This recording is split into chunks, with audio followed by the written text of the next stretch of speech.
بسم اللہ الرحمن الرحیم۔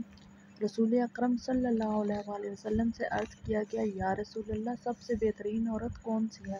تو آپ صلی اللہ علیہ وآلہ وسلم نے ارشاد فرمایا، بہترین عورت وہ ہے کہ جب اس کا شوہر اس کی طرف دیکھے تو وہ اسے خوش کر دے، جب وہ اسے کسی کام کا حکم دے تو وہ شوہر کی اطاعت کرے، جان اور مال کے معاملے میں شوہر جس چیز کو ناپسند کرتا ہو اس میں اس کی مخالفت نہ کرے۔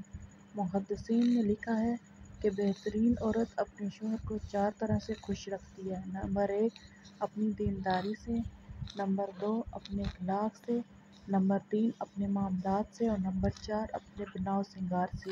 لہٰذا مسلمان عورت کو چاہیے کہ شریعت کے حدود میں رہتے ہوئے اپنے شوہر کے لیے بناؤ سنگار کرے اور اپنا بناؤ سنگار غیر محرموں کو نہ دکھاتی پھرے۔ مزید اسلامی ویڈیوز کے لیے اس چینل کو سبسکرائب کریں۔ جزاک اللہ خیر۔